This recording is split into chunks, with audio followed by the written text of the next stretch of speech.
I spoke about synecdoche in the morning. I mentioned that rhetorical figure.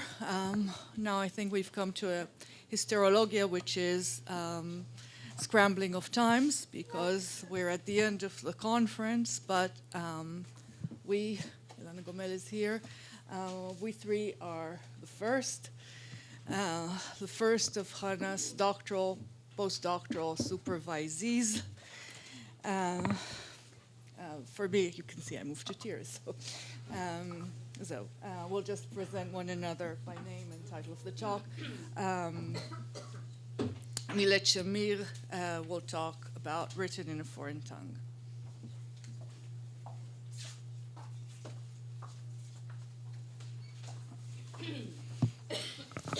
Thank you. And I'm so glad, Shirley, we decided to just call this last panel conclusion, because as it turns out, I'm going to be echoing a lot of what people have already said today. So my legitimacy is that this is a kind of maybe a conclusion or a summing up of a lot of what Hannah's other students have said during the day. And I'll begin by echoing Dara, because I too, like you, Dara, was really struggling with the question of how to speak for 10 minutes about a person that I could probably speak all day about. And I only knew one thing for sure. I knew that somehow my title would have to come from Portrait of a Lady by Henry James, because as many of you know, Hannah loves Portrait of a Lady. Fewer of you perhaps are aware of the fact that this novel almost cost her career early on. If I'm getting the story right, Hannah, and you'll correct me if I'm getting it wrong, but the one and only question Hannah was asked at a graduate school qualifying exam was, what breed is the dog that Isabel Archer, James's heroine, hugs to her chest in the first scene of the book? And Hannah got it wrong. The answer, as I'm sure you all know, is terrier. But this traumatic exam did not lessen Hannah's love. I answered collie, and the examiner said to me, Miss Worth, could Isabel Archer have picked up a collie and held it in her arms? And that's the end of my career. But lucky for us, you were allowed to continue in your graduate studies, and you also continued, I think, to love Portrait of a Lady despite of this traumatic incident. And you passed this love on to me. Upon my officially joining the department staff in 1998, you gave me a beautiful 1881 edition of Portrait of a Lady, and to this day I think it's my most cherished volume in my library. So never mind that a few months ago, Hannah and I discovered that we profoundly disagree about how to read the novel's ending. The Portrait of a Lady will always be linked for me with the portrait of my longtime mentor and role model. The phrase that I chose to name these few remarks, written in a foreign tongue, comes early in the novel. It is how Mr. Ludlow, who you may not remember, is a completely non-important character. He's a New York lawyer. James writes, he's a young man with a loud voice and an enthusiasm for his profession. We all know the type. He describes the magnificent Isabel Archer, who happens to be his sister-in-law. When his wife complains to him, I don't see what you've got against her except that she's so original, Mr. Ludlow replies, well, I don't like originals. I like translations. Isabel's written in a foreign tongue. I can't make her out. She ought to marry an Armenian or a Portuguese. So Isabel's written in a foreign tongue. And that is what the boring and conventional Mr. Ludlow finds disturbing about her, and what so many generations of readers have found so wonderful about her. Isabel is one of a kind. Wherever Isabel goes, she exceeds her environment. In provincial Albany, she baffles her relatives with her intellectual curiosity and cosmopolitan dreams. In urbane Rome, her fresh perspective and integrity are exotic novelties. On both sides of the ocean, Isabel shines as a truly unique individual who eludes stifling conventions. So I think of Hannah a little bit as being written in a foreign tongue, in that Jamesian sense of the phrase. And now it's true that Hannah did not marry an Armenian or a Portuguese, but a very charming Israeli by the name of Aryeh. But in her shuttling back and forth physically and intellectually between America and Israel, in carrying some of each one of these worlds into the other, in her creativity and integrity, I think she would have baffled poor Mr. Ludlow, but pleased Henry James very much indeed. So I'd like to take you back in time for a moment. The year is 1987. The place, a somewhat dingy classroom in the Charette building, where the English department is housed. I'm a second-year undergraduate, awaiting the beginning of a course suggestively titled Ideology in American Literature. The professor walks in. She is a young, curly-haired, bright-eyed woman with confidence and enthusiasm. She hands out a syllabus and starts talking. In the next 90 minutes, everything that I thought I knew about what literature is and how we read it turns upside down. Literature grows in a historical and ideological context, I now learn. Remember, this is 1987. The canon of great American literature isn't a given, but subject to fierce debates. We can't separate the politics and aesthetics of texts. My mind reels.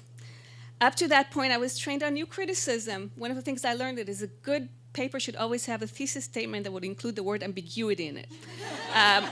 But now I see what I've been missing, a way to connect the books I love with where I am and who I am and what I believe in politically, ideologically. I leave that class knowing not only what I want to do when I grow up, but also who I want to become. I speak for myself, but I think that we've heard many of Chana's other students, past and present, say similar things today. One of Chana's great assets as a teacher is that she never allows literary criticism go stale or recede into the realm of the conventional or the obvious. With a curiosity that never wanes, she's forever seeking out new books, new thoughts, new theories, and those she brings to her students and to the classroom.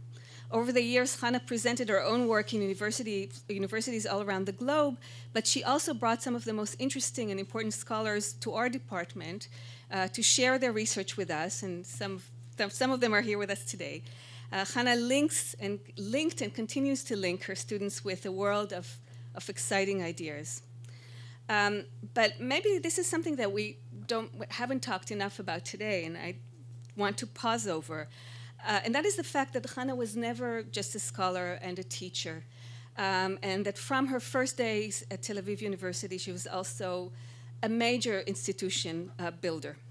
As such, she brought the highest professional and ethical standards to Tel Aviv University. There isn't time here to even begin to enumerate all her contributions to the faculta and to the university and to higher education in Israel as program developer, founder of institutes, cathedra holder, board member, fundraiser, and member of, as I think Ranan said this morning, member of dozens of the university's most important committees, including a Malag committee these days. The point that I'd like to make is that all these capacities, Chana upheld standards that we have to admit are very often lacking in Israeli academia. Precision and diligence and full commitment, and I think above all, an uncompromising sense of fairness. And while she always quickly nipped at the bud any initiative to nominate her for dean, rector, or university president, roles that Chana would have been great at. You know, I'm still regretting the fact that you were not the first Tel Aviv University woman president. So you nipped those advances in the bud, but I think that your professional standards made an indelible mark on our institution and our institutional culture. And of all of Chana's building projects over the years, I want to speak just a little bit about the one that's closest to my heart, and that's the English department.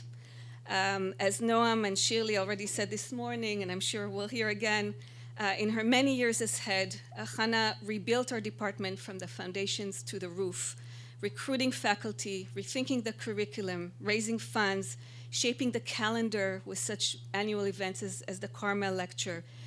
No less importantly, Chana brought focus and a sense of purpose to our work as a department.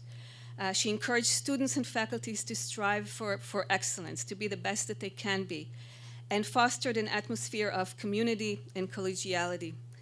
I often hear nowadays, and really I kind of hear it very, very frequently, which is great, that our department is considered to be by the university leadership today as something of a miracle, because it's a very, very small department in terms of the number of faculty members, and yet it produces quality scholarship. It's bustling with interesting events and exciting events, and it is a magnet for more and more students. And it's also known for its spirit of cooperation and camaraderie. These are the fruits of the strong seeds that Chana planted and has been cultivating, not only as chair, but also in the years after as the senior member of our department.